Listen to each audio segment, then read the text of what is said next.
تم الاتفاق على تمديد وقف إطلاق النار 5 أيام أخرى.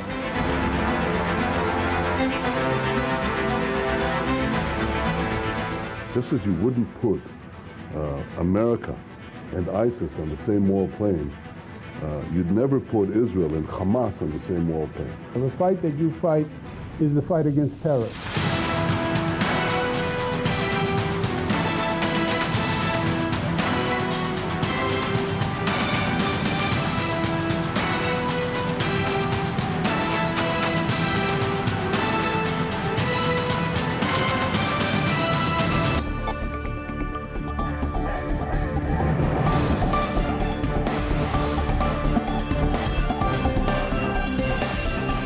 Merci de nous rejoindre sur I24 News. 39e jour d'opération bordure protectrice avec ce cessez-le-feu de 5 jours qui doit prendre fin lundi à minuit. On va tout de suite faire le point sur les derniers événements de la nuit en images.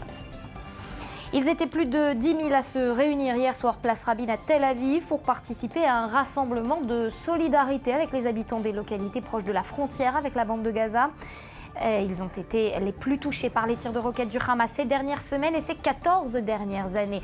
Dans le même temps, les négociations sont toujours en cours au Caire et enregistrent des percées importantes si l'on en croit un responsable du Hamas. La partie palestinienne est optimiste. Le cabinet de sécurité israélien discute, lui, d'un accord permanent. Le torchon brûle entre Israël et les États-Unis après la décision de la Maison-Blanche d'avoir un droit de regard sur la vente d'armes vers Israël et ce uniquement en cours d'opération militaire. L'administration Obama qui aurait en effet découvert fin juillet que le Pentagone avait envoyé des munitions à Israël à l'insu de la Maison-Blanche.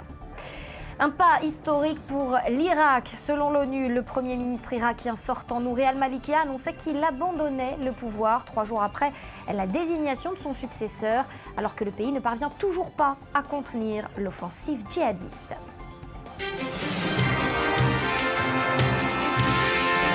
Et on reparlera en détail au cours de cette édition de tous les points que je viens de vous énoncer avec nos invités sur le plateau. Ici, Daniel Haïk avec nous présent. Bonjour, Daniel, merci de nous avoir rejoints. Yael Bornstein, on va parler dans quelques instants. Bonjour Yael, de ce que dit la presse israélienne, la presse dans le Moyen-Orient également. Mais juste avant, je voudrais qu'on fasse un point et qu'on revienne sur ce rassemblement d'hier soir, place Rabin à Tel Aviv. Ils étaient plus de 10 000, je vous le disais en titre, à se réunir pour soutenir en signe de solidarité avec les habitants du sud d'Israël. Regardez. Le sud exige le retour immédiat au calme. Des milliers de manifestants ont profité de la trêve de 5 jours conclue mercredi au Caire pour investir la ville blanche. Sur la place Rabin de Tel Aviv, une foule hétéroclite s'est rassemblée à grand renfort de drapeaux et pancartes. Nous en avons marre. Si nous sommes venus aujourd'hui ici, c'est pour dire à notre Premier ministre qui, s'il faut se battre, on le fera. On arrête de discuter. On ne discute pas avec des organisations terroristes. Ce que nous voulons, c'est le retour au calme en Israël. On en a assez des missiles. Si la communauté internationale est en colère, tant pis. Nous irons quand même nous battre. Cet habitant d'une localité du nord d'Israël résume à sa manière le sentiment de la foule. Si la manifestation était à l'origine organisée par des élus du sud d'Israël, ce sont en fait des habitants de tout le pays qui ont fait le déplacement. De droite comme de gauche, les manifestants appellent les autorités à faire changer la donne. Nous sommes venus ici pour exprimer notre solidarité avec les habitants du Sud. Cette situation ne peut pas continuer ainsi. Nous sommes venus aujourd'hui pour dire au gouvernement qu'il est temps pour nous, maintenant qu'après 14 ans de tirs de roquettes sur les localités du Sud, de vivre en sécurité dans cette région. Faire la paix avec les Palestiniens, élargir les opérations militaires pour annihiler la menace des roquettes, les habitants du Sud exigent une décision claire de la part des autorités. Depuis début juillet, la majorité des 3500 projectiles tirés depuis Gaza s'est abattue sur la région. Alors certains observateurs parlent de mécontentement, d'autres ont employé, Daniel, le terme de rébellion. En tout cas, il s'agit bien d'une perte de confiance des habitants du Sud à l'égard de leur gouvernement. Je dirais que c'est la manifestation des frustrés. Depuis le début du conflit, on l'a vu, on les a entendus, ces manifestants, ces habitants du pourtour de la bande de Gaza, ils étaient prêts à souffrir, à recevoir encore des roquettes, à se réfugier dans les abris pour que l'on aille au bout du problème, pour que l'on règle une fois pour toutes le problème. Et lorsque 39 jours après, eh bien, ils rencontrent Binyamin Netanyahou comme ils l'ont rencontré hier. Et Binyamin Netanyahou leur dit nous répondrons par le feu au feu et nous essaierons de garantir votre sécurité, alors que quelques heures avant la fin du cessez-le-feu, il y a eu encore des tirs de roquettes, ou la prolongation du cessez-le-feu, il y a eu encore des roquettes. Cela indigne une partie de cette population. Cette population se sent frustrée, elle a le sentiment d'avoir été dupée. Elle aurait été prête à souffrir pour aller jusqu'au bout. Et là, finalement, c'est une situation mitigée. C'est ni oui ni non. On n'a pas véritablement d'accord. On n'est pas allé jusqu'au bout à l'effritement du Hamas, et cette population était prête elle a exigé l'effritement du Hamas, elle était prête à souffrir pour cela, et elle ne l'a pas obtenu. Et là, il y a une véritable frustration, et quelque part, cette frustration, elle se reflète aussi, elle commence à se refléter dans les sondages qui étaient très positifs. À la fin de l'opération, il y a une semaine, eh bien, il commence à être beaucoup plus mitigé aussi, et beaucoup moins favorable à Binyamin Netanyahou. Et on retire aussi ces mots de Alon Davidi, le maire de la ville de Sderot. Ça fait plus de 14 ans que la ville de Sderot est sous les tirs de roquettes, qui dit qu'en réalité, il y a deux populations. La population du centre, contre laquelle, avec qui on réagit avec fermeté à chaque fois qu'il y a des tirs de roquettes qui s'abattent sur le centre, et puis la population du sud. Et finalement, le gouvernement dit qu'ils sont habitués. C'est un peu ça. C'est un peu ça aussi. C'est le deuxième sentiment, ce deux poids de mesure, et deuxième sentiment de frustration, c'est que quelque part, lorsque le chef d'état-major la semaine dernière a dit vous pouvez revenir dans vos maisons de manière assez poétique, on le sait, eh bien c'était OK, vous allez pouvoir revenir, et si quelques missiles tombent, c'est pas grave. C'est-à-dire que l'armée devait quelque part se douter qu'il pouvait y avoir encore des roquettes qui devaient être tirées à partir de la bande de Gaza, à moins qu'on n'ait pas du tout véritablement bien apprécié la force de dissuasion de l'armée israélienne, que cette force n'a pas été appliquée suffisamment. Peut-être qu'il aurait dû être plus massivement appliqué. Mais en tout cas, il y a eu une mauvaise appréciation de la part des services de renseignement israéliens, des services de renseignement militaires, qui ont permis à la population israélienne de revenir. La défense passive qui a affirmé que tout rentrait dans l'ordre, c'était jeudi dernier ou mercredi soir dernier. Il y a eu une erreur à ce niveau-là. Et cette erreur politique ou une erreur cette erreur, militaire? Je ne peux pas imaginer qu'on ait pu faire une distinction, après ce qui s'est passé, après ces 40 jours de conflit, on ait pu faire encore une distinction entre la population israélienne de l'ensemble du pays qui était, disons, hors de portée des tirs de roquettes, et les habitants du Sud qui restaient sous les missiles. C'est-à-dire, ça serait totalement stupéfiant que les officiels politiques et les officiels militaires aient pu faire encore cette distinction, mais apparemment c'est ce qui s'est passé. Merci Daniel, et on parlera plus tard, après la revue de presse de Yael, de ce mea culpa finalement de l'armée aussi, après que les habitants sont retournés dans leur maison dans le sud du pays. La revue de presse à présent, Yael, et on va en reparler au cours de cette édition également, de ces relations, de ce refroidissement des relations entre Israël et les États-Unis. Écoutez Nathalie, je ne peux pas vraiment parler d'un refroidissement ou pas. Je pense qu'il faut laisser chacun juger exactement ce qui se passe. Par contre, dans la presse, on voit qu'il y a quand même des tensions qu'on ne connaissait pas depuis assez longtemps. Et justement, pour parer à ces tensions, eh bien, on annonce que tout va bien. Alors en gros, toute la presse de ce matin, à l'exception d'un seul quotidien, on y reviendra tout à l'heure, toute la presse donc affiche à sa une le soutien inconditionnel des États-Unis envers Israël. Je vous présente donc la une du quotidien gratuit et pro-gouvernemental Israël Hayom. On nous dit que tout va bien dans le meilleur des mondes, les États-Unis continueront à soutenir Israël, surtout au niveau sécuritaire. L'alliance des deux nations n'est donc pas du tout à remettre en doute. Et pourtant, dans le quotidien de gauche à Haaretz, c'est lui qui sort du lot. Dans Haaretz, on nous dit que les États-Unis ont sciemment limité donc un envoi d'armes vers Israël, notamment de missiles pour les hélicoptères Apache. Les États-Unis pensent qu'Israël aurait dû faire en sorte d'épargner plus de vies civiles palestiniennes. En plus de tout cela, Washington, on reproche à Benjamin Netanyahou, le Premier ministre israélien, son manque d'écoute envers les exigences internationales. Voilà ce qui a fait exploser la cocotte minute américaine selon Haaretz. Et pour couronner le tout, certains des ministres de Netanyahou le reprochent une fois n'est pas coutume, de ne les avoir pas tenus au courant de cette crise, de cette tension, et de l'avoir apprise par la presse. Par la presse, il y a eu, on en a beaucoup parlé hier, ces premiers ministres qui disaient qu'ils avaient tenté de joindre, de communiquer avec Benyamin Netanyahou, et que Benyamin Netanyahou était resté totalement silencieux. Pourquoi Les ministres du gouvernement, oui. Non, d'abord la crise, il y a quelque part quelque chose d'étonnant dans le fait que on a l'impression que le président Barack Obama est dans une politique, dans une dynamique de réconciliation avec quasiment tout le monde. Le Qatar, avec l'Iran, des pays qui sont des pays qui financent le terrorisme international, et un président Obama qui semble s'acharner sur l'allié, le seul véritable allié solide, stable et indéfectible des États-Unis dans la région, qui est l'État d'Israël.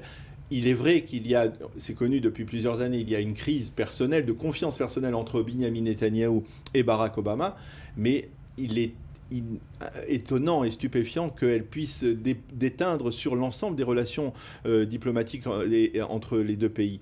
Et quelque part, si aujourd'hui il y a cet appel au calme dans la presse israélienne, s'il y a une volonté un dialogue entre le ministre de la Défense israélien Moshe Yaalon et Chuck Hagel, le secrétaire d'État à la Défense, c'est qu'il y a effectivement des pôles de tension personnelle entre Benyamin Netanyahou et Obama, mais pour le reste, eh bien, dans les relations entre Israël et le Congrès, par exemple, eh bien, on peut dire qu'il y a un soutien massif du Congrès américain. On reparlera du fait que finalement, ce sont des frictions et que même la coopération militaire entre Israël et les États-Unis est maintenue, et elle a été renforcée aussi.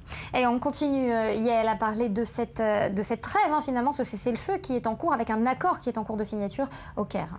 Oui, et la presse est d'ailleurs plutôt optimiste quant à cet accord. Même la presse arabe. Regardez Al Jazeera, le site de la chaîne de télévision qatari. Les deux parties ont accepté de donner une chance supplémentaire à l'option égyptienne.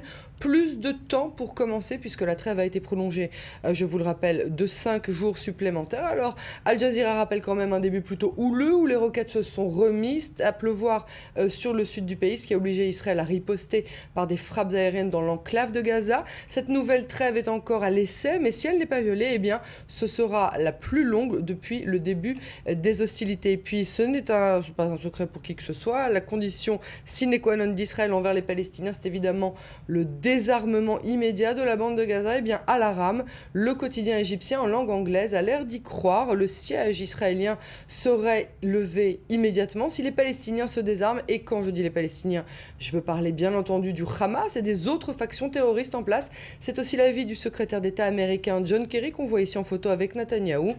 Et par contre, les avis sont partagés quant à l'effectivité de cette trêve. Certains disent que le Hamas n'acceptera jamais de se désarmer, d'autres en parlent en termes un petit peu plus optimistes. Par exemple, Israël Hayom, le quotidien gratuit, vous voyez le titre de cet article, l'optimisme dans les hautes sphères du Hamas.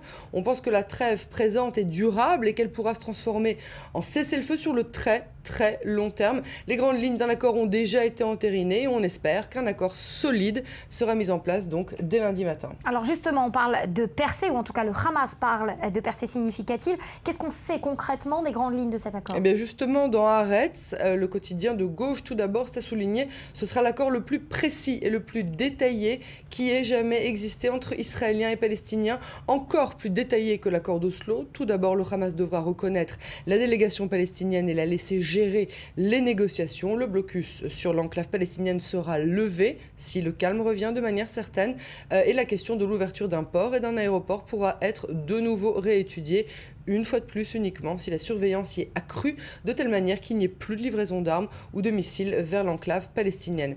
Et dans ce même état d'esprit, le site de l'agence de presse palestinienne Ma'an rajoute qu'il s'agit d'un progrès considérable dans les relations entre les deux parties. Par contre, et seulement selon Ma'an, les Israéliens auraient abandonné leur exigence de désarmement pour privilégier un projet de zone de sécurité au sein même de l'enclave qui s'étendrait sur près de 20% de son territoire. Israël qui sortirait pas gagnant donc de ces négociations.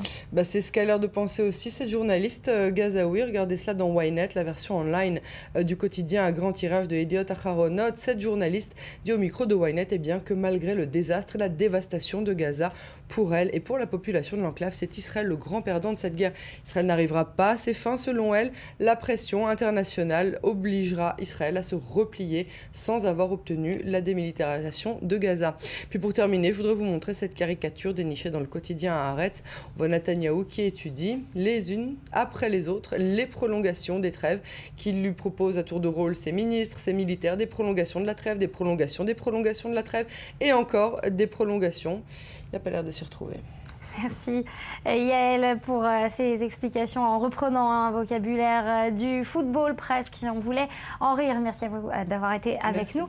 Ce matin, on va prendre tout de suite la direction de la frontière avec la bande de Gaza. On y rejoint notre envoyé sur place, Maxime Pérez. Maxime, vous avez entendu Yael parler des prolongations, de ces prolongations. Comment ça se ressent sur place ?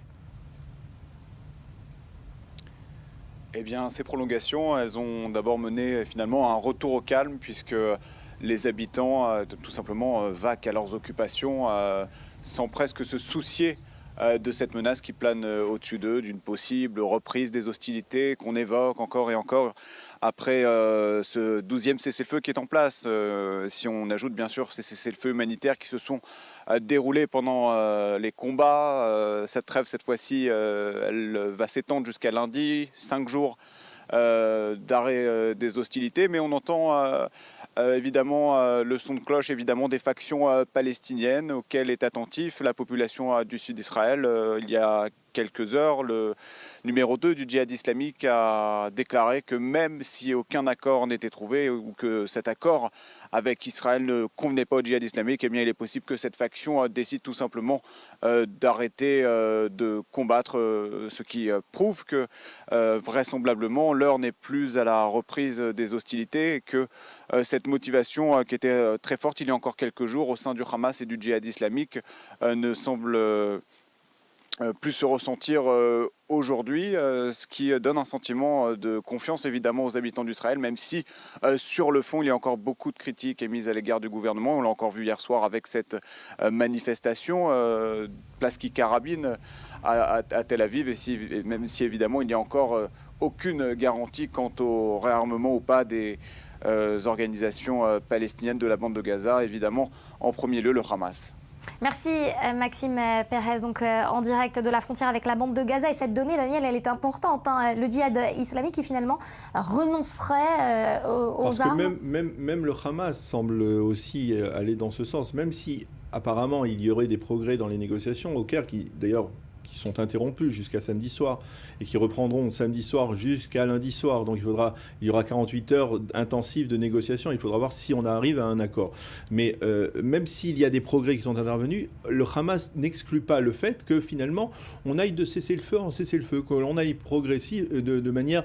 on tombe dans une sorte de rengaine, on s'enlise dans une forme de cessez-le-feu, le temps de parvenir à un accord. Et finalement, il n'est pas impossible que finalement il n'y ait pas d'accord. Mais en tout cas, le sentiment que dans tout ça, c'est un peu le Hamas qui mène la danse. Le sentiment, effectivement. Alors le sentiment, c'est que c'est le Hamas qui mène la danse et qu'Israël est entraîné, suit le Hamas. Et c'est d'une certaine manière l'un des principaux acquis du mouvement, avec le fait aussi que le Hamas sort de son isolement de par le fait que finalement il est dans le cadre de la délégation palestinienne, que les Palestiniens parlent plus ou moins d'une seule voix. Il y a des divergences de vues au sein du Hamas.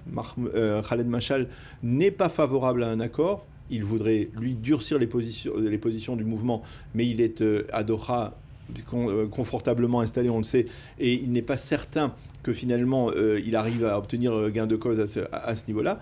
Mais il y a donc, d'une certaine manière, il y a certains progrès sur le terrain, mais la tendance est véritablement à une sorte de retour au calme dans le pourtour de la bande de Gaza. Il semblerait de moins en moins probable que le Hamas se hasarde à encore tirer des missiles et des roquettes. Tout est possible, bien entendu. Mais on est dans une situation de retour à une forme de calme et de retour au calme dans la région. Ça, c'est pour l'instant. Je dirais un point important. Cette guerre, j'aurais tendance à la qualifier de la part du Hamas comme la guerre des salaires. Pourquoi? Parce que quelque part, l'un des arguments, en tout cas l'une des revendications majeures du Hamas, on l'avait vu déjà depuis le début, en début du mois de juin, avant même la capture des trois jeunes Israéliens. Le Hamas voulait que l'autorité palestinienne paye les salaires des 40 000 fonctionnaires du Hamas à l'intérieur de la bande de Gaza. L'autorité palestinienne avait dit non, nous n'avons pas les moyens, et quelque part, comme si tout ce conflit était axé autour des problèmes économiques du Hamas. Et là, aujourd'hui, le Hamas... On parlait de cette alliance Fatah-Hamas qui était peut-être un peu aussi une alliance de circonstances à ce sujet-là. Et aujourd'hui, on sait que le Hamas, l'autorité palestinienne a versé les salaires de 30 000 fonctionnaires du Hamas à l'intérieur de la bande de Gaza au cours des derniers jours. Cela a quelque peu apaisé les esprits. Et ce n'est pas ça pourrait être lié donc à cette volonté de retour au calme de la part du Hamas. Alors, retour au calme, précaire peut-être, c'est ce dont vous allez nous parler. Mathias, hier vous étiez à la frontière avec la bande de Gaza et vous avez pu voir... Non, je voulais juste réagir à ce que disait Daniel. C'est exactement ce qui se passe en Cisjordanie. Lorsque les salaires des policiers palestiniens, des policiers formés notamment par l'Union européenne, sont payés, eh bien, il y a immédiatement le calme et il y a une vraie collaboration, coopération entre les forces de sécurité israéliennes et les forces de sécurité palestiniennes. Et la preuve en est dans la bande de Gaza, c'est qu'on n'entend plus du tout Mohamed Def, qui a reçu lui aussi son salaire de la part de l'autorité palestinienne, parce qu'il est en charge aussi, lui, de la partie sécurité de la bande de Gaza. Il a pris le relais de Mohamed Dahlan, qui est aujourd'hui d'ailleurs lui aussi au Qatar. Et comme par hasard, celui qui parle, celui qui n'est pas assujetti au salaire, celui qui fait ce qu'il veut parce qu'il a les poches pleines, c'est Khaled Meshal, qui est lui au Qatar. Donc on le voit bien, pour corroborer les propos de Daniel, à partir du moment où on est payé, eh bien tout va bien. Que l'argent c'est le nerf de la guerre. Merci Mathias. Alors justement, justement, le nerf de la paix en l'occurrence, c'est vrai. En l'occurrence, on va se rendre à la frontière une fois de plus de la bande de Gaza. Vous vous y êtes rendu, Mathias, hier, et vous avez rencontré ces jeunes soldats qui continuent dans cette zone tampon, donc à rester sur le qui-vive. Finalement, écoutez, on en parle après. La trêve a bien été prolongée entre Israël et le Hamas. Sur le terrain, les blindés restent pourtant positionnés à une distance de 4 km de la bande de Gaza. Yoram est commandant de tank, l'un des derniers soldats à être sorti du territoire gazaoui. Il y a une semaine, on est sorti. Ouais, maintenant, on est ici. On reste ici, on attend les ordres. On a eu des ordres de rester ici. Et s'il va se passer quelque chose, alors c'est nous les premiers qu'on intervient. Dernière réparation, revue d'effectifs, l'unité 188 de blindés a participé activement aux opérations dans la bande de Gaza. Pour Yoram, le Hamas était prêt au combat. Et même si cela fait plus de 10 semaines qu'ils sont sur le pied de guerre, ces soldats restent sur le qui-vive. Le cessez-le-feu est donc en vigueur, mais en bordure de la bande de Gaza, les forces israéliennes se préparent à toute éventualité, comme on le voit derrière moi avec cet angle. Et face à l'enquête de la commission onusienne sur les accusations de crimes de guerre commis par Israël, Yoram reste plutôt perplexe. Je préfère pas répondre. C'est pas à moi de répondre à ça. Et d'abord, si vraiment il faut répondre, alors moi j'étais dedans. Vraiment, à chaque fois qu'on tire, on pense 2 fois, même 3 fois sur quoi on va tirer. On regarde.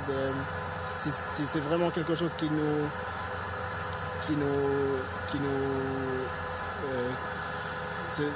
c'est vraiment pour se protéger. Quelques minutes de pause et Yoram reprend le contrôle de son tank.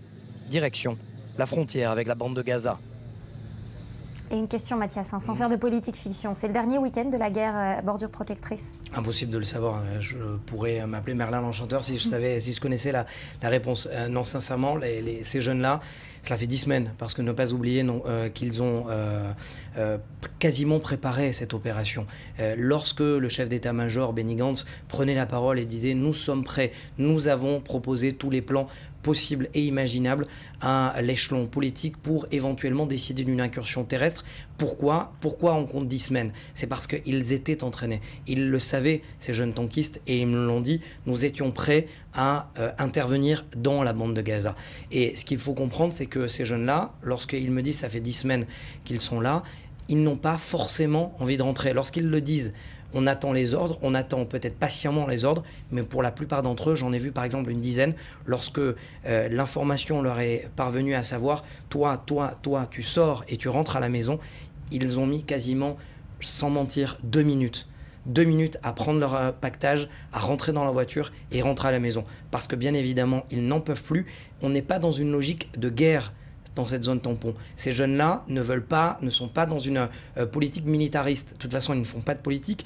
La plupart d'entre eux répondent aux ordres qui leur sont donnés par l'échelon politique. Lorsqu'ils ont la possibilité de rentrer ou alors de se reposer, ils le font. Voilà ce que j'ai ressenti. Et on parlait de cette guerre des nerfs, notamment entreprise par le Hamas. On en voit là une des applications. De toute façon, ils sont épuisés. Pour la plupart d'entre eux, ils n'ont que très peu de linge avec eux, parce que ça fait quasiment plus de 2 mois qu'ils sont sur le terrain. Vous l'avez vu, moi-même j'étais complètement... alors j'ai eu la possibilité de me doucher hier soir, bien évidemment, mais... On est rassurés, Mathias. mais ce qui est très important de le savoir, c'est que ces jeunes-là, vous le voyez, regardez cette terre qui sort de ces images, ils sont quasiment tous sales, et la seule chose véritablement... C'était de rentrer à la maison. Daniel, un mot à présent sur ce match qu'on dit remporté par le Hamas. Quels sont les succès d'Israël, les victoires remportées par Israël au cours de cette opération? D'abord, il faut être prudent quand on parle de succès, de victoire, d'échec. Ça ne se mesure pas au jour le jour, et ce n'est pas parce que le Hamas fait une déclaration et affirme qu'effectivement il est en train d'arriver à un accord et que finalement il sort de son isolement international, entre guillemets. Tout cela doit être jugé par la force du temps. C'est le temps qui décidera si cette confrontation a été une victoire pour Israël ou pour le Hamas. Le sentiment... c'est-à-dire c'est un sentiment personnel, mais en fait basé sur des observations, c'est que finalement il ne faut pas oublier, le Hamas a été durement frappé au cours de cette confrontation. Il a vu quasiment 3/4, si ce n'est pas plus, de son arsenal de missiles, de roquettes totalement détruit par l'armée israélienne. Il a vu ces tunnels totalement neutralisés, l'immense majorité des tunnels neutralisés, et il a été confronté à une société israélienne qui a réussi à faire face avec une cohésion nationale qui, je pense, l'a surpris. Et une population civile qui était prélocative de ces tunnels-là, puisque ces tunnels partaient de chez eux, et ils ont perdu tout l'usufruit de leur... Donc, quelque part, ici, le Hamas sort perdant. On peut, aujourd'hui, l'exemple de la Seconde Guerre du Liban est déterminant. Au début, on avait le sentiment que c'était un échec pour l'État d'Israël, pour l'armée israélienne. Et finalement, 8 ans plus tard, on se rend compte que finalement, la force de dissuasion de l'armée israélienne a marché et que le Hezbollah n'oserait jamais tirer des missiles en direction du territoire israélien. Il faut attendre pour savoir si Israël a véritablement gagné ce conflit. Prudence et longueur de temps. Merci Daniel, vous restez avec nous. Mathias, Yael, merci à vous d'avoir été sur ce plateau. On va se quitter pour un tout nouveau journal, mais juste après, le Morning revient. On parlera de ces relations israélo-américaines où rien ne semble plus aller entre Barack Obama et Benjamin Netanyahou. On en reparlera dans quelques instants. À tout de suite.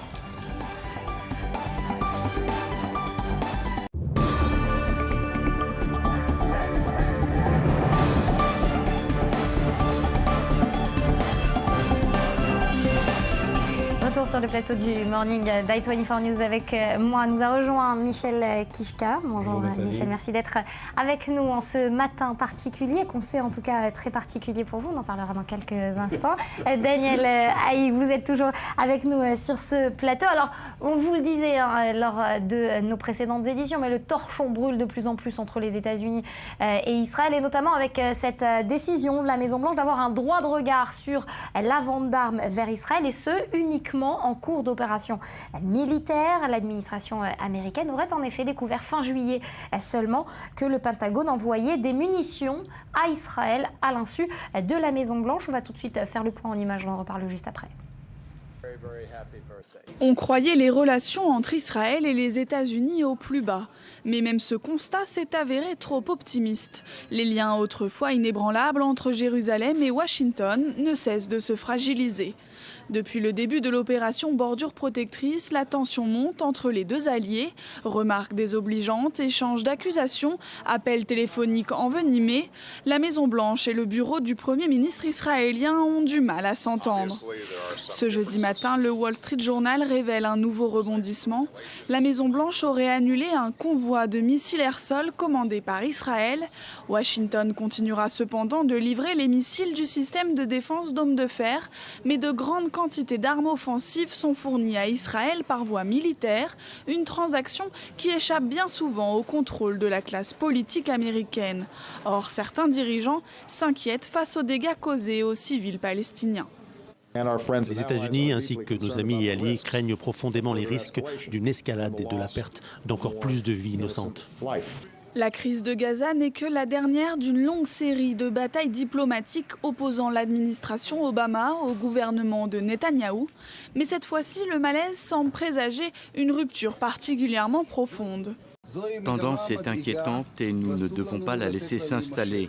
Les relations avec les États-Unis sont un acquis stratégique qu'il ne faut pas perdre. Netanyahou, quant à lui, ne semble pas s'inquiéter de ces divergences et compte sur l'aide du Congrès. Mais ses adversaires politiques ne le voient pas de cet œil-là. Pour eux, le Premier ministre est en train de faire perdre à Israël son plus proche allié. Alors Daniel, crise entre deux États ou entre deux hommes ? C'est une bonne question, c'est probablement la question la plus pertinente. Il faut préciser qu'il y a quelques jours, Barack Obama a eu un propos tout à fait étonnant. Il a dit l'une des raisons pour lesquelles on ne parvient pas à résoudre le conflit israélo-palestinien, c'est que Binyamin Netanyahou est trop fort et Mahmoud Abbas est trop faible.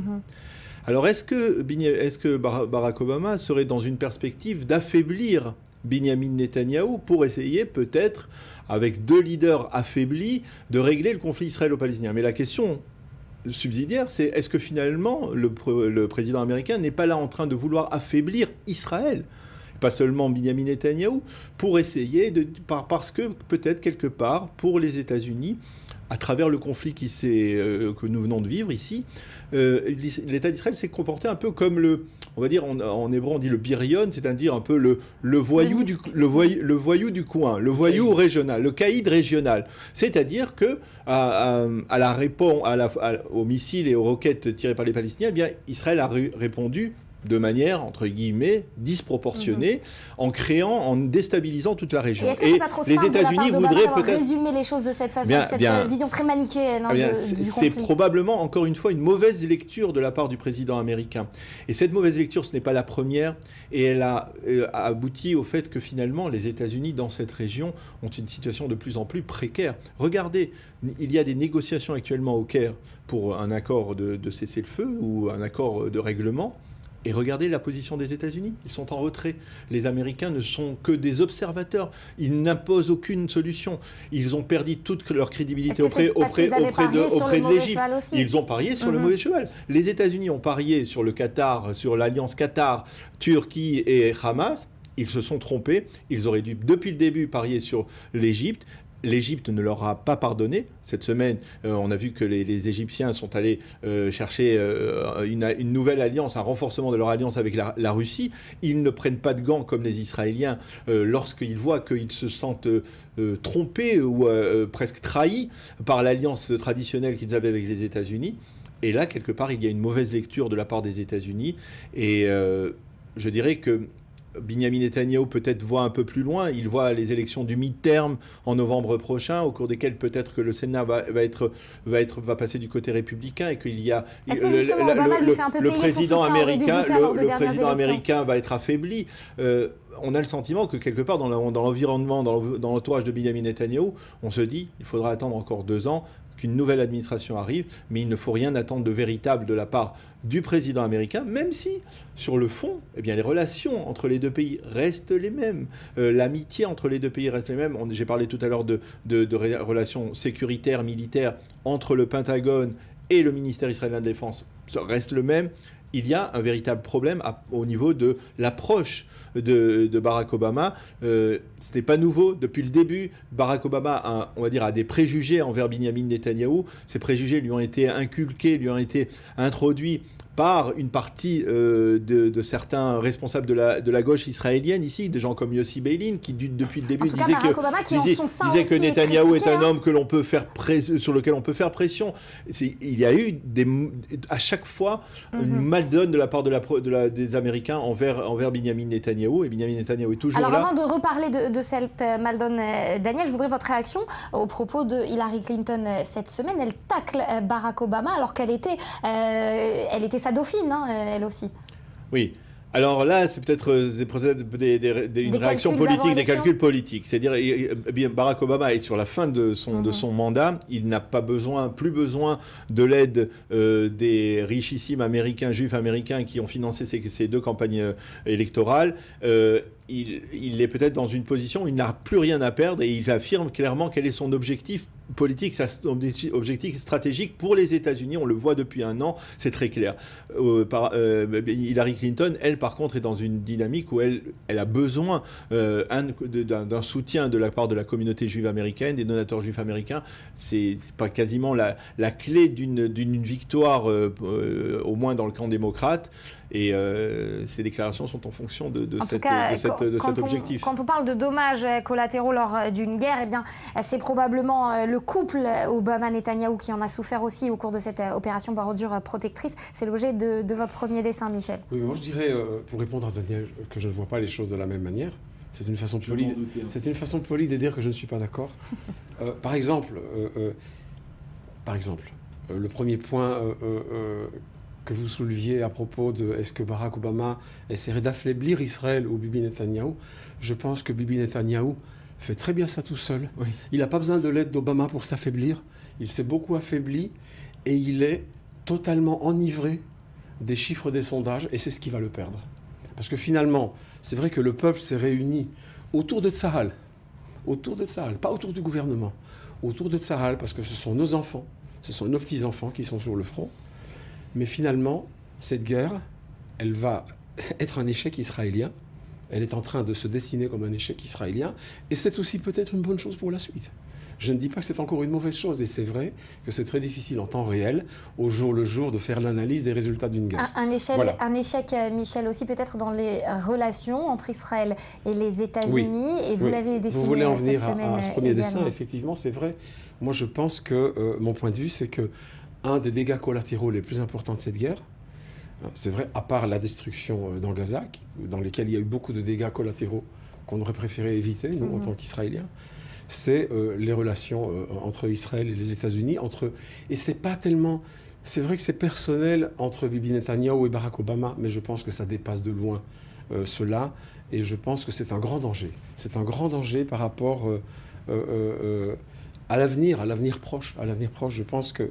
Vous savez, quand je lis ce matin, dans le Haaretz et dans le Yediot, des propos de Alon Pinkas et de l'autre ambassadeur dont j'ai oublié le nom, Michael Oren, d'accord, qui parle de cette détérioration et de cette incompréhension qu'a Bibi de la politique américaine d'aujourd'hui. Bibi Netanyahou, il vit avec son anglais parfait dans la politique américaine des années 80, quand il était représentant d'Israël. Alors si on comprend bien, il y a double incompréhension. Incompréhension de Benjamin Netanyahou dans la politique américaine et de Barack Obama dans la politique du Moyen-Orient. Alors c'est bien facile, quand on s'appelle Bibi Netanyahou, quand on représente le gouvernement israélien, d'accuser le gouvernement américain actuel de ne pas comprendre le Moyen-Orient. Mais attendez, nous, on le comprend, le Moyen-Orient, nous les Israéliens. Si on comprenait le Moyen-Orient, est-ce qu'on en serait à ce point? Je pense qu'il y a une espèce de miroir, d'accord, entre deux incompréhensions mutuelles qui sont en train de s'accentuer. Je pense que la parole s'est libérée au sein du gouvernement israélien pour critiquer Obama publiquement, pour critiquer John Kerry. Je pense qu'il y a eu beaucoup d'indélicatesse, mais qui sont déjà des incidents diplomatiques graves. Des deux parts, d'accord. Seulement, on dépend des États-Unis, c'est pas eux qui dépendent de nous. Alors voilà, c'est vrai, on est peut-être leur seul allié ici. D'accord, on est leur seul allié ici, mais sans eux, on n'est pas. Qui apparaît à l'écran, justement. Oui, vous parliez d'indélicatesse des deux parts. Il faudrait réduire l'image, parce qu'en fait, il faut voir sur quoi ils sont assis. Ils sont assis sur une caisse missiles Hellfire, qui sont ces missiles des hélicoptères Apache, qu'Israël a peut-être maladroitement demandé à être réapprovisionné maintenant, alors que, de ce que je comprends, il y a un stock suffisant. Alors voilà, Barack Obama est en train de lire le Wall Street Journal et dit « Mon journal dit que vous êtes impétueux et pas digne de notre confiance ». Ce sont les paroles du gouvernement Obama. Et Bibi Netanyahu qui lit Israël Hayom, qui est son journal, d'accord, qui est quand même un journal qui n'en est à mes yeux qu'à moitié. Il dit le mien dit que vous êtes naïf et que vous n'y comprenez rien au Moyen-Orient. Voilà. Et en fait, il a les fesses sur un missile, Bibi Netanyahu. Et ça revient aussi à ce rôle des journalistes, finalement. Et ils sont dos à dos. Ils sont dos à dos. Ils sont dos à dos. Et ce n'est pas ce qu'on attendrait de voir comme image d'alliés qui ont une telle interdépendance. Michel, Barack Obama a aussi ses journalistes, des gens comme Tom Friedman, ses journaux comme le New York Times. Friedman est indépendant. Mais enfin, c'est-à-dire il véhicule. On sait que si Barack Obama veut faire passer un message, il le fait passer en général dans ce genre de tribune, de la même manière, effectivement, que Benjamin Netanyahu possède son journal qui est financé par Sheldon Adelson, qui est un des plus grands financiers du mouvement républicain. Autre message également, on parlait de Barack Obama qui comprend peut-être mal ce conflit entre Israéliens et Palestiniens. Est-ce qu'il comprend mieux la situation en Irak, pour le coup ? Et c'est l'objet de votre deuxième dessin, avec cette intervention américaine qui ne dit pas réellement quels sont ses objectifs. Qui est trop faible. Bien sûr, mais vous savez, une dernière chose que Daniel disait par rapport à la faiblesse des États-Unis dans la représentativité des pourparlers au Caire, ce n'est peut-être pas une mauvaise chose. Parce que justement, leur omniprésence interventionniste dans tous les conflits depuis la Seconde Guerre mondiale des Américains est telle que peut-être c'est pas trop mal pour eux de prendre un pas sur le côté et de laisser les Israéliens et le Hamas et le Fatah essayer de s'entendre avec l'intermédiaire de l'Égypte. Finalement, c'est peut-être une très bonne compréhension du Moyen-Orient. On va voir ce que l'avenir nous dira. Là-dessus, évidemment, c'est vrai que vous savez, quand on a commencé à parler du massacre des Yazidis ou des Yézidis, la première chose que j'ai fait, je suis allé sur Google, sur Wikipédia, pour savoir qui sont ces gens, en fait, parce que je n'en avais jamais entendu parler, j'avoue, mon ignorance.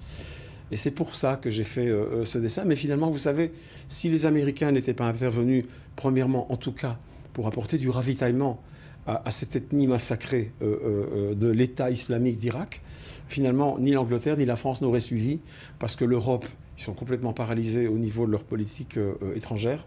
Ils sont empêtrés dans leurs propres problèmes. Et les Américains, bien qu'empêtrés dans leurs propres problèmes, continuent à vouloir avoir des interventions là où ils pensent qu'ils doivent l'avoir. Et donc, j'ai fait ce petit dessin avec une fonctionnaire du Pentagone.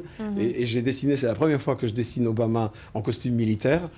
Et elle dit, Mr. President, quelqu'un essaye de supprimer la définition yézidi de Wikipédia, puisque c'est là que j'ai trouvé les yézidis. Et il dit, pire, il est en train de les rayer de la surface de la Terre. Voilà, et on va en parler dans quelques instants avec Boaz Bismuth de cette intervention américaine. Conjuguée de ses forces est en train de sauver, entre guillemets, ces yézidis. Espérons. Allez, on se détend un petit peu, ou en tout cas, on se remémore certains moments de notre enfance avec ce triple deuil du monde du cinéma, tant hollywoodien qu'israélien. Oui, figurez-vous qu'en fait, c'est un dessin que j'ai fait en 2 temps.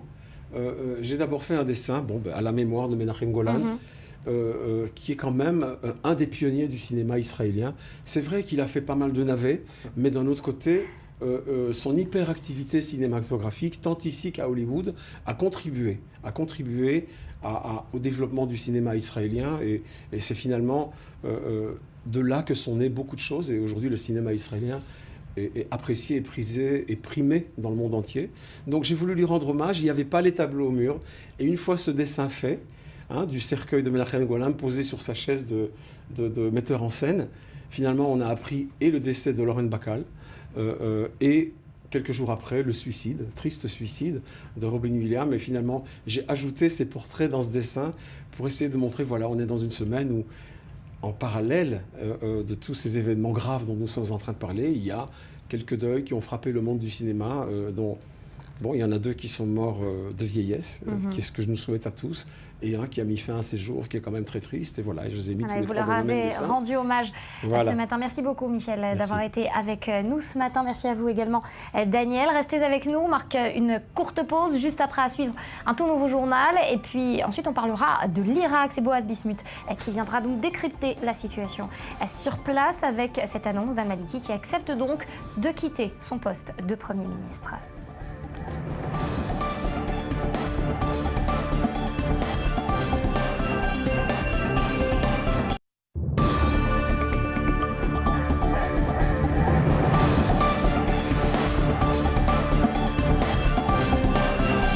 Retour sur le plateau du Morning Live 24 News. On est ensemble pour 1 heure encore d'informations. Avec moi sur ce plateau, Yael Bornstein. Rebonjour.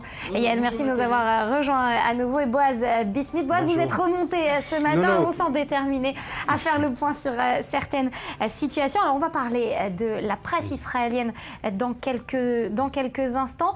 Boaz, vous vouliez réagir à ce que vous aviez entendu la demi-heure précédente concernant ces relations entre Benjamin Netanyahou et Barack Obama et ce conflit, alors personnel ou diplomatique, on ne sait pas trop la frontière en masse. En tout cas, rien n'est nouveau, c'est ce que vous nous dites. Alors avant de parler d'actualité, d'abord au contraire de l'ensemble, moi je ne suis pas remonté, je suis de très bonne humeur parce que je rentre maintenant du sud de la France et j'ai vu un avion d'Air France où tous les passagers, même les valises en soute, regardaient I-24 et étaient en admiration. Alors déjà, je suis très content d'être là et je leur dis un coucou ce matin parce que maintenant je connais vos téléspectateurs et voilà, magnifiques. Dédicace. Ça c'est qui comprennent très très bien par ailleurs tout ce qui se passe et ça peut être eux les commentateurs. Alors pourquoi Boaz, vous qui êtes un homme de médias également, pourquoi la presse israélienne, elle pointe du doigt Benjamin Netanyahou comme étant le responsable de ce rafraîchissement des relations avec les États-Unis et pas Barack Obama? Il faut être deux pour danser le tango comme on le reprend ici en Israël. Soyons honnêtes d'abord. Si aujourd'hui Barack Obama a besoin d'un partenaire pour jouer au golf ou pour aller au cinéma, il ne va pas aller avec Benjamin Netanyahou. Si tous les deux vous les mettez maintenant dans les urnes et vous mettez là-bas deux tickets, ils vont probablement voter différents. C'est clair. Ça c'est quelque chose qui n'est pas un secret. Sauf que des relations entre un pays, c'est pas des relations entre hommes. Il y a des intérêts communs et surtout des valeurs communes. Il faut comprendre que par ailleurs, l'ironie veut que tous les deux maintenant sont dans le front. Tous les deux, on va parler de l'Irak. On va pas parler de paix en Irak, on va parler de guerre. Netanyahou à Gaza, il n'envoie pas des roses, il envoie des missiles quand même parce que peut-être Hamas le mérite bien. Très très bien. Maintenant, pourquoi alors la presse? Parce qu'il faut savoir une chose. D'abord, nous avons une presse, vous connaissez très bien la presse israélienne. On est toujours en route, toujours sur la 5e. Et vous savez, on a toujours fait la distinction entre des mots et des bruits. Là, il y a beaucoup de bruit. On aime faire beaucoup de bruit. Alors si on enlève un petit peu les bruits, on ressort avec quoi à la fin? Avec deux personnes peut-être qui n'ont pas la même vision du monde, deux personnes qui n'auraient pas traité le problème palestinien de la même façon, deux personnes aussi qui ne voient pas, par exemple, le président égyptien Assisi de la même manière. Pour un, les frères musulmans, c'est quelque chose de dangereux. Pour l'autre, c'est quelque chose de tolérant qu'il faut accepter. Mais quand même, il faut travailler ensemble parce que nous sommes des alliés, de très bons alliés. Il faut savoir une chose, c'est que dans l'histoire, en 48, Truman n'était pas très content quand Israël déclare l'indépendance. Kennedy n'était pas très content de Dimona. Reagan n'était pas très content quand Israël a bombardé l'Irak en 81. Donc on a connu et Bush père et Bush fils, tellement d'épisodes. Sauf qu'encore une fois, ce n'est pas des relations entre leaders, c'est des relations entre États, entre nations, entre intérêts et entre valeurs. Merci Boaz. Justement, comment les médias israéliens en parlent ce matin de ce refroidissement des relations? Écoutez, à la télé, je ne sais pas si on peut, en tout cas par rapport à la presse, parler vraiment d'un refroidissement des situations ni d'une crise. Ce qui est sûr, c'est qu'il existe des tensions aujourd'hui qu'on ne connaissait plus depuis longtemps. Et justement, pour pallier à ces tensions, eh bien, on annonce que tout va bien. En gros, toute la presse de ce matin, à l'exception d'un seul quotidien, et on y reviendra tout à l'heure, toute la presse donc affiche en couverture le soutien inconditionnel des États-Unis envers Israël. Je présente donc, voyez ici, la une du quotidien gratuit et pro-gouvernemental Israël Hayom. On nous dit que tout va bien dans le meilleur des mondes. Les États-Unis continueront à soutenir Israël, surtout au niveau sécuritaire. L'alliance des deux nations n'est donc pas à remettre en question. Et pourtant, dans le quotidien de gauche à Haaretz, c'est celui-ci qui sortait du lot. Dans Haaretz, donc, on nous dit que les États-Unis ont sciemment limité un envoi d'armes vers Israël, notamment de missiles pour les hélicoptères Apache. Les États-Unis pensent qu'Israël aurait pu et aurait surtout dû faire en sorte d'épargner encore plus de vies civiles palestiniennes. En plus de tout cela, Washington reproche à Benjamin Netanyahou, le Premier ministre israélien, son manque d'écoute envers les exigences internationales. Voilà ce qui a fait exploser la cocotte minute américaine, selon Haaretz. Boaz, vous êtes d'accord avec le quotidien Haaretz ? Bien sûr, je suis toujours d'accord. J'aime bien la langue hébraïque et j'aime toujours quand il y a des titres en hébreu. C'est évident. Pour le contenu lui-même, c'est très très bien d'avoir justement le grand intérêt pour moi de ce quotidien que je respecte beaucoup, c'est le fait qu'il prouve que nous sommes une démocratie, même s'il se trompe régulièrement. Mais tant mieux, grâce à lui, je sais que j'ai raison. Je vous en prie, elle continue. Donc pour couronner le tout, certains des ministres de Netanyahou lui-même, on est toujours dans Arrête, je vous le rapproche. Une fois de plus, les ministres lui reprochent de ne pas avoir été tenus au courant de cette crise et de l'avoir appris donc par la presse.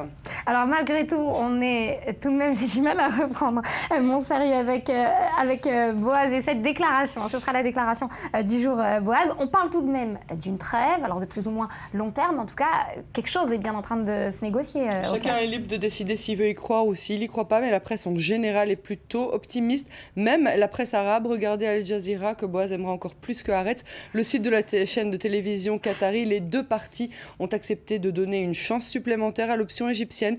Plus de temps pour commencer puisque la trêve a été prolongée, je vous le rappelle, de 5 jours supplémentaires. Alors, Al Jazeera rappelle quand même un début plutôt houleux où les roquettes se sont remises à pleuvoir sur le sud du pays, ce qui a obligé Israël à riposter par des frappes aériennes dans l'enclave de Gaza. Cette nouvelle trêve est encore à l'essai, mais si elle n'est pas violée, ce sera la plus longue depuis le début des hostilités. Et puis, ce n'est un secret pour personne, la condition sine qua non d'Israël envers les Palestiniens, c'est évidemment le désarmement immédiat de la bande de Gaza. À la rame, le quotidien égyptien en langue anglaise a l'air d'y croire. Le siège israélien sera immédiatement levé si les Palestiniens se désarment. Et quand je dis les Palestiniens, je veux bien entendu parler du Hamas et des autres factions terroristes en place. C'est aussi l'avis du secrétaire d'État américain John Kerry qu'on voit ici en photo avec Benjamin Netanyahou. Alors par contre, les avis sont partagés quant à l'effectivité de cette trêve. Certains disent que le Hamas n'acceptera jamais de se désarmer, d'autres en parlent en termes un peu plus optimistes. Par exemple, de nouveau Israël Hayom, voici le titre de cet article, Optimisme dans les hautes sphères du Hamas.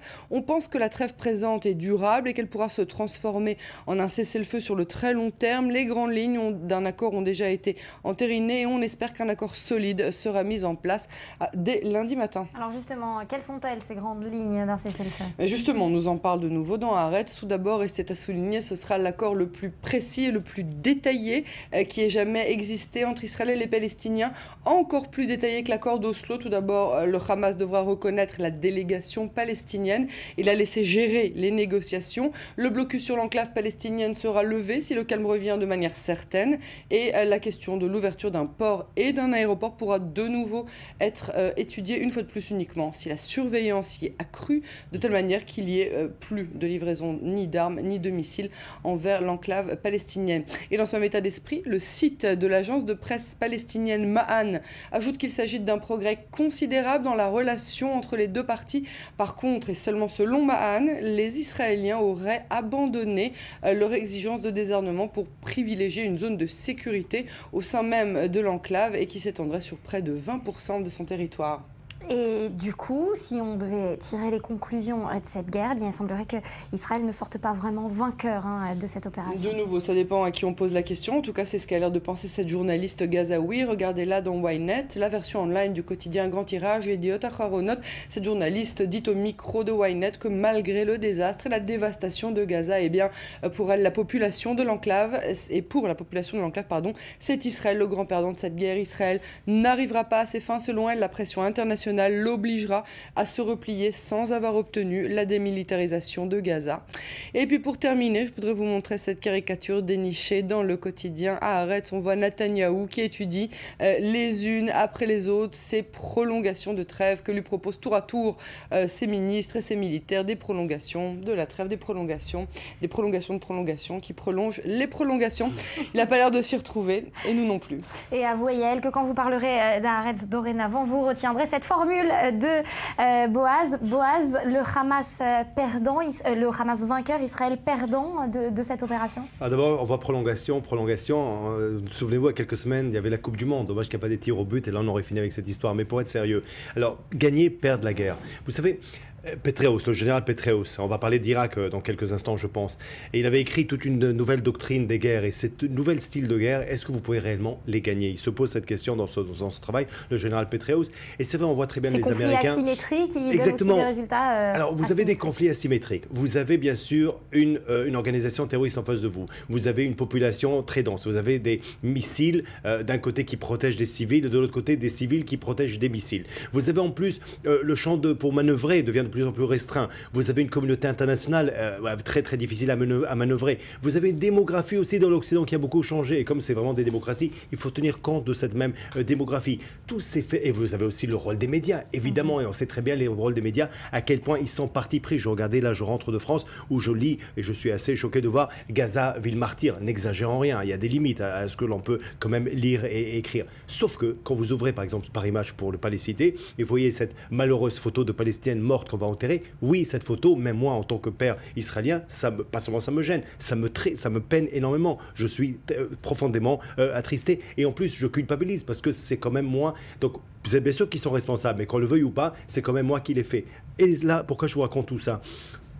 Pour montrer à quel point c'est une guerre, que pour la vaincre de façon claire, nette et précise, eh ben on aura beaucoup plus de photos comme celle-là. Et justement, on paye le prix. C'est-à-dire, je pense que c'est justement le plus fort. Comme dans l'école, un enfant qui est en CP contre un enfant qui est en terminale, très franchement, celui qui est en CP qui va lui donner la claque, c'est lui aussi qui va gagner parce qu'on ne peut pas aller jusqu'au bout. Et c'est un peu le côté un peu frustrant. Et juste un dernier mot, démilitarisation, je pense que, soyons aussi honnêtes, là je pense que si les Israéliens expliquent que peut-être c'est pas aujourd'hui leur, leur volonté, c'est parce qu'ils savent très bien que c'est la raison d'être du Hamas, ils ne vont jamais se démilitariser. On va parler à présent d'un autre conflit, celui qui a cours en Irak, avec ce pas historique, en tout cas si l'on en croit l'ONU, le premier ministre irakien sortant, Nouri al-Maliki, qui vient d'annoncer qu'il abandonnerait le pouvoir. Écoutez-le. J'annonce devant vous aujourd'hui, afin de faciliter le processus politique et la formation du nouveau gouvernement, le retrait de ma candidature au profit du frère Haïdar al-Abadi. Alors on va reparler, on l'a entendu, cette acceptation finalement de Nouri al-Maliki. Nouri al-Maliki qui avait longtemps été soutenu par les États-Unis, il a été abandonné, on peut parler de volte-face américaine. Par tout le monde, il a été abandonné non seulement par les Américains, par l'Occident, par les Turcs, par la Ligue arabe, par tout le monde. Et Haïdar al-Abadi, le nouveau qui a été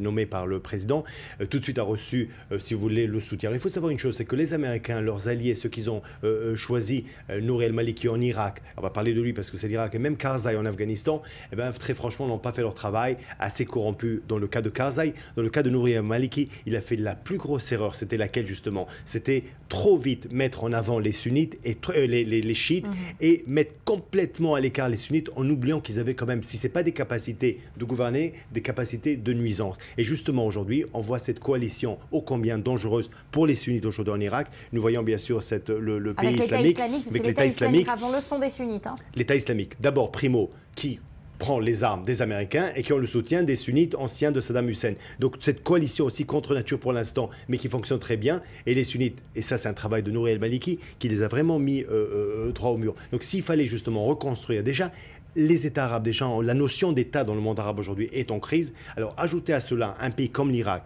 après ce qu'il a connu, et avec ces tensions créées ou accentuées par Nouri al-Maliki, et nous recevons aujourd'hui ce résultat, un État dont 9 régions aujourd'hui sont déjà aux mains de l'État islamique. Alors, on va parler du rôle de la communauté internationale, mais je voudrais m'attarder un instant sur votre rôle en tant que chef du département étranger au sein du journal Israël Hayom. Comment la presse israélienne... D'après votre invité, oui, excusez-moi. Vous faites référence aux propos de Michel Kishka. Bien sûr. Comment la presse israélienne traite, voit, perçoit ce conflit en Irak? D'abord, c'est quelque chose, il ne faut pas oublier encore une chose, c'est que quand même nous avons eu ces derniers mois beaucoup d'événements importants. La crise, bien sûr, américano-russe, bien sûr, l'affaire de la Malaysian Airlines abattue, bien sûr, nous avons eu aussi l'avion, n'oublions pas l'avion algérien, mais ça c'est une autre histoire. Nous avons bien sûr maintenant cette crise en Irak, bien sûr, mais n'oubliez pas que cet été quand même, Hamas était les grands titres. Mais c'est la deuxième grande histoire, c'est l'histoire en Irak. Et pourquoi? Parce qu'il faut bien sûr, l'Irak est quand même un petit peu loin. C'est vrai que quand on regarde un petit peu les 10 commandements de l'État islamique, alors peut-être le problème est plutôt dans le monde musulman. D'abord, le travail, c'est seulement à la fin libérer Jérusalem. D'abord, ils ont beaucoup de choses avant, c'est carrément de changer ce khalifa tout à travers le monde arabe, de la Mauritanie jusqu'à Oman. le grand danger, c'est lequel? C'est la semaine dernière, quand ils ont passé la frontière au Liban, ça c'est un début, et bien sûr la Jordanie. Ça c'est le grand point d'interrogation. La Syrie, on connaît le problème depuis mars 2011, on sait très bien, depuis Daraa, on sait très bien qu'il y a un problème dans ce pays. L'Irak, on est quand même conscient, l'Irak déjà depuis 80-88, la guerre Irak-Iran, on sait très bien que c'est pas le pays le plus stable, alors que c'est un pays qui avait toutes ses chances avec l'eau, le pétrole, avec quelle richesse, 400 sortes de dates. Je connais bien, c'est un pays que j'ai tellement souvent visité et qui aurait pu avoir un autre destin. Sauf que aujourd'hui, on voit très bien cette fragilité de l'État arabe, cette notion de l'État qui n'est pas compatible avec l'époque dans laquelle on vit, fait en sorte que ce groupe terroriste, qui est encore plus extrémiste, imaginez que le chef d'Al-Qaïda aujourd'hui, Zouairi, leur demande un petit peu de retenue. Regardez dans quel monde on vit. Alors 2 choses je retiens de ça. 1, fragilité du monde arabe. 2e chose qui est aussi très très importante, c'est de voir un petit peu que en Moyen-Orient, quand quelque chose, et ça aussi votre prochain invité avait expliqué qu'on ne comprenait pas le Moyen-Orient, au contraire on le comprend très bien et on sait que quand quelque chose est mal, s'il va changer, il va s'empirer. Et finalement la politique américaine en Irak, est-ce qu'on la comprend? Parce qu'il y a eu cette intervention américaine en Irak et pas d'intervention, immobilisme en Syrie au cours de toutes ces années de conflit. Comment ça s'explique? D'abord il faut savoir une chose. Rapidement, très rapidement, c'est que nous avons un président américain pour qui bien sûr nous avons beaucoup de respect et d'amour, c'est un président américain. Après le premier ministre israélien, nous aimons le président américain. Sauf que, en ce qui concerne le Moyen-Orient, il pense que tout le monde est très joli, tout le monde va être très très bon ami, c'est pour ça en plus qu'il a reçu un prix Nobel de la paix, sauf que la réalité le prouve tous les jours le contraire, mais il n'a pas encore compris. Merci beaucoup Boaz pour vos opinions et votre avis toujours intéressant que vous nous livrez ici sur ce plateau. Merci à vous d'avoir été avec nous ce matin. Restez avec nous, on va marquer une courte pause, un tout nouveau journal à suivre et puis ensuite on parlera d'art et comment les artistes ont vécu cette guerre, cette opération Bordure protectrice. Ce sera avec Marie Chek et Yohan Waki. À tout de suite.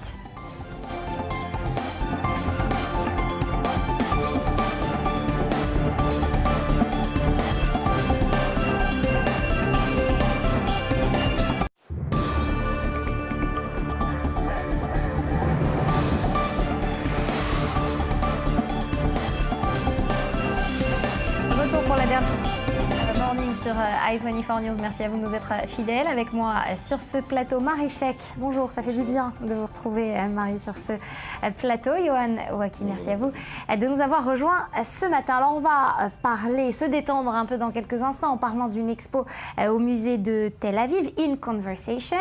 Mais avant toute chose, une question, Marie. Vous, en tant qu'artiste et en tant que proche d'artiste, comment cette guerre elle a été vécue dans ce milieu ?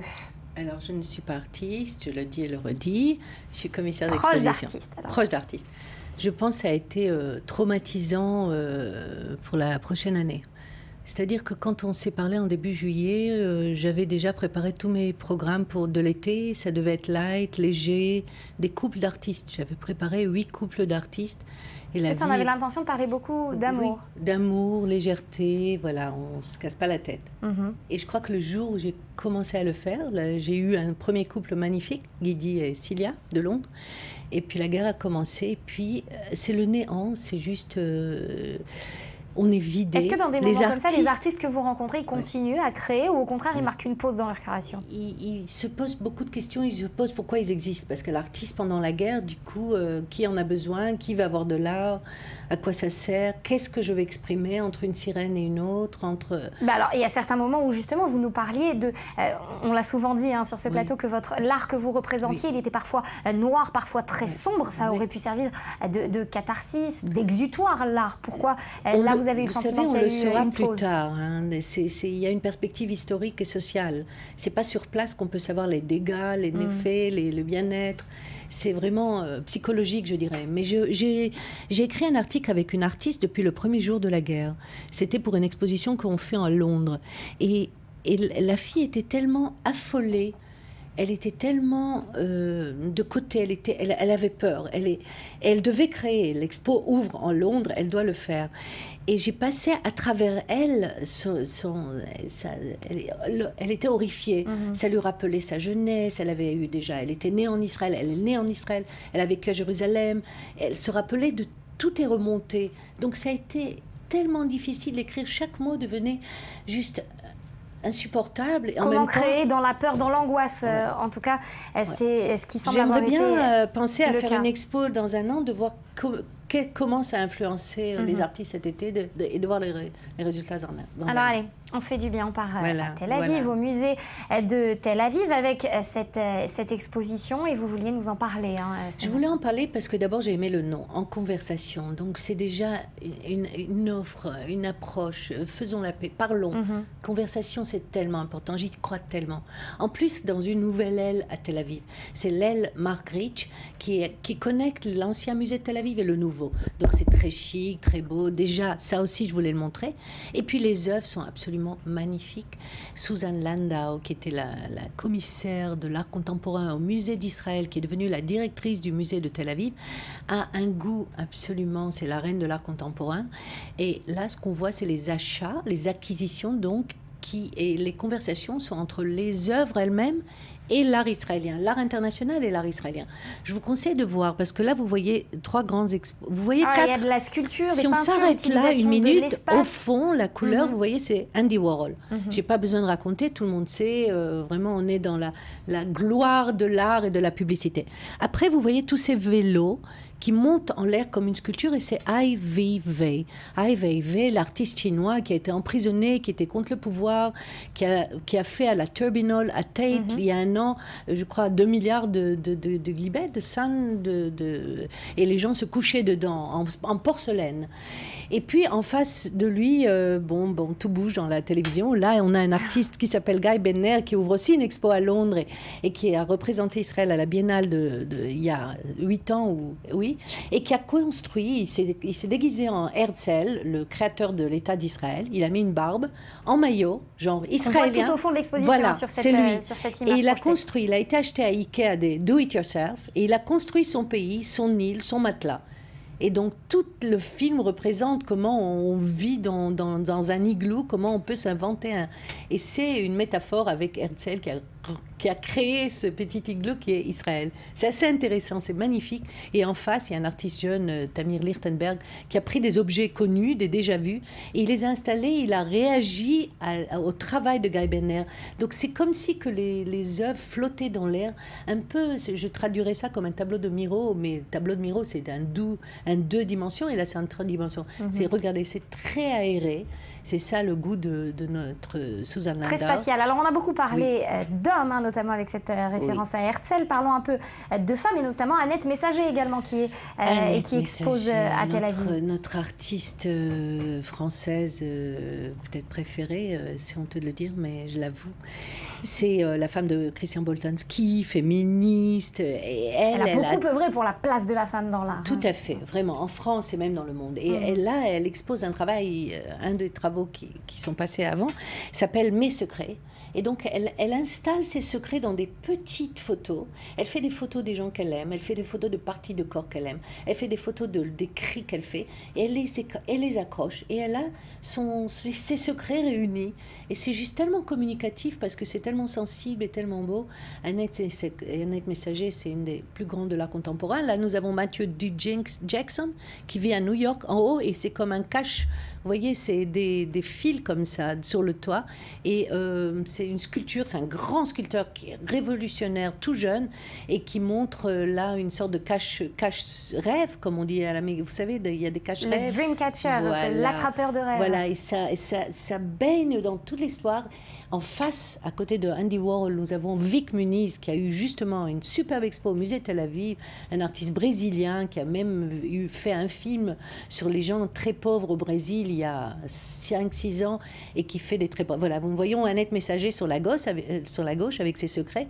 Vous savez, quand on crée une expo, c'est pas seulement la grandeur d'un artiste, c'est surtout la grandeur de l'exposition, de l'attachement. Et là, vraiment, le curator a un rôle énorme. Regardez la symphonie de l'œuvre de Matthew D. Jackson et de Annette Messager. Je ne crois pas qu'ils se connaissent.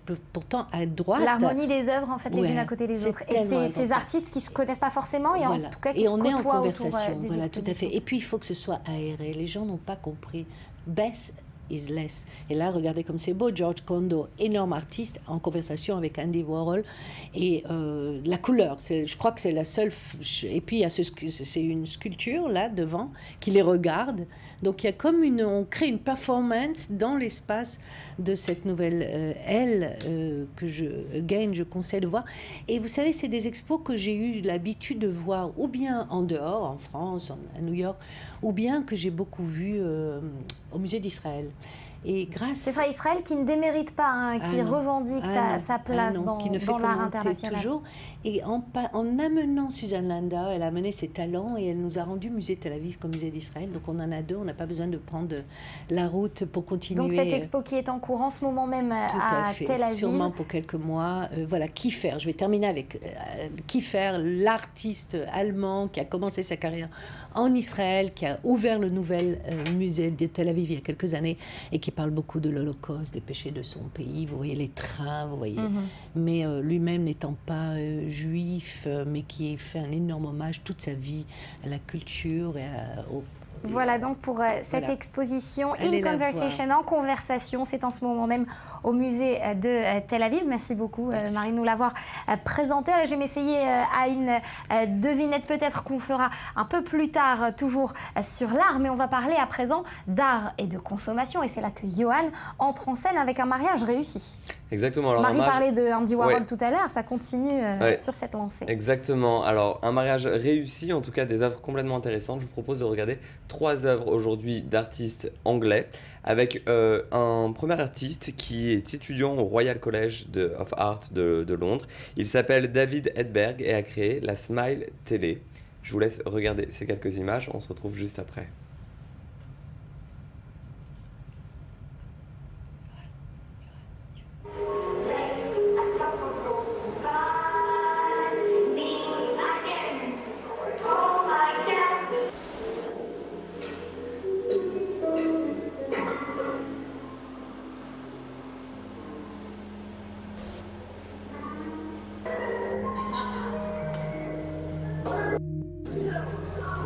Alors, on a reconnu The Sound of Music, la mélodie du bonheur. On a reconnu certains grands classiques. Alors, l'idée, en fait, c'est tout simplement que le poste de télévision ne diffuse du contenu que si vous lui souriez. Il est équipé d'un capteur de reconnaissance d'expression faciale et le contenu n'est diffusé que si vous lui souriez. Alors, l'idée est de changer la façon dont nous interagissons avec les objets du quotidien pour que l'interaction soit bilatérale et non plus uniquement unilatérale. Et voilà, sourire à la télé. C'est extra. Alors, on peut aussi voir en cette création une critique de la société. Exactement. C'est une critique de la société, une critique de l'hyper-consommation des médias, ou en tout cas, ça nous invite à une réflexion sur la façon dont nous consommons les médias, parce que bien évidemment, se retrouver face à son téléviseur en souriant pour être abreuvé de son contenu quel qu'il soit, voilà, on sent un peu bien évidemment le second degré derrière. Ça s'appelle donc la Smile TV.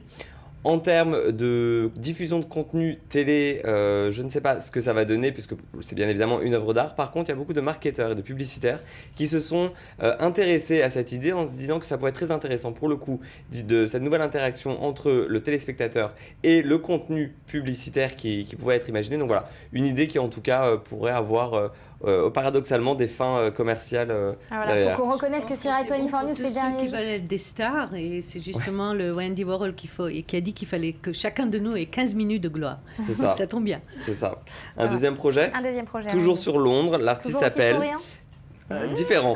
L'artiste s'appelle James Oster et l'exposition s'appelle What It's All About. Alors, avec l'accent anglais tel que c'est écrit, c'est-à-dire que je n'ai pas volontairement pris l'accent british, je ne sais même pas si j'y suis arrivé. En tout cas, c'est une série de photos où l'artiste se met lui-même en scène. Il dénonce les méfaits de la junk food et de l'alimentation industrielle. Alors en fait, si on regarde d'un peu plus près ces œuvres, ce sont en fait que des produits alimentaires, que des bonbons, que des produits issus de ce qu'on retrouve dans un hamburger ou de produits manufacturés qui sont mis en scène pour nous montrer les monstres que nous pourrions devenir si nous continuons à manger ce genre de produits. Alors bien évidemment, on le sait, nous sommes ce que nous mangeons et là, le principe est poussé à l'extrême. J'avoue que c'est assez effrayant. On dirait de l'art de l'océan africain. C'est ça, on dirait un peu de l'art africain. On dirait un peu de l'art africain. En tout cas, le côté monstre est très important pour l'artiste. C'est vraiment l'idée de montrer, voilà, c'est ça. Regardez, si on pousse le raisonnement à l'extrême et si on continue de consommer de cette façon, à quoi nous pourrions ressembler? Et on est loin de ressembler à des êtres humains. Il faut signaler qu'il y a eu beaucoup d'artistes qui ont fait ça dans l'histoire de l'art, dans la Renaissance aussi. Archimboldo, il a mis des légumes, des fruits.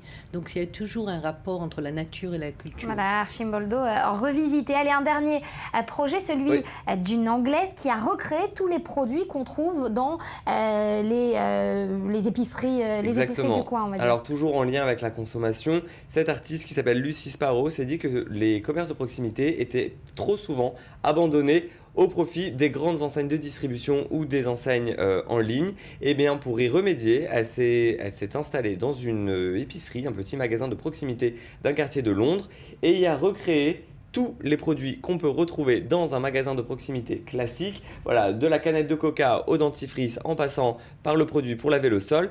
Tout est repassé et tout y est refabriqué. Alors, refabriqué en quoi? Comment? Alors, c'est de la feutrine, voilà, c'est de la sculpture. Tout est recousu, tout est fait main par elle-même.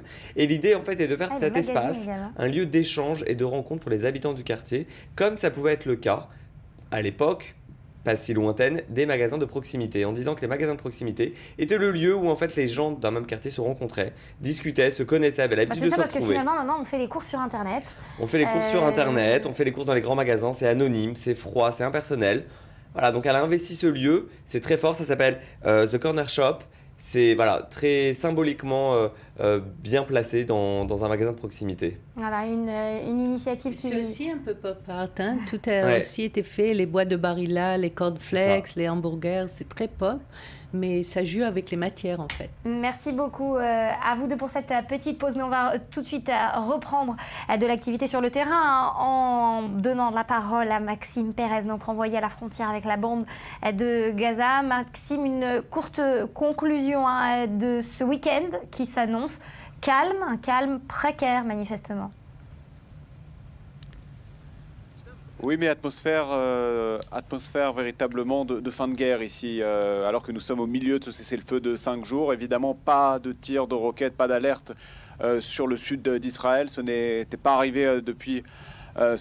C'est ainsi depuis 48 heures et a priori la tendance est à une stabilisation de ce cessez-le-feu si l'on se fie aux déclarations des factions palestiniennes, du Hamas ou du djihad islamique qui parlent d'un cessez-le-feu en très bonne voie, d'un accord de longue durée avec Israël. Le djihad islamique, par la voix de son numéro 2, a même dit tout à l'heure que même s'il n'acceptait pas les termes de l'accord qui sera conclu avec Israël peut-être dimanche ou lundi dès que reprendront les négociations en Caire, eh bien son intention est d'arrêter les attaques de roquettes contre Israël. En tout cas pour le moment, c'est donc cette tendance au retour au calme dans le secteur frontalier de Gaza qui se profile ici et l'on voit les habitants du site d'Israël de nouveau vaquer normalement à leur occupation ici. Merci beaucoup Maxime Pérez en direct donc depuis la frontière avec la bande de Gaza. C'est la fin de cette édition. Merci à vous de l'avoir suivi. À suivre sur i24 News un tout nouveau journal de la rédaction. Je vous souhaite quant à moi une excellente journée et un bon week-end à tous.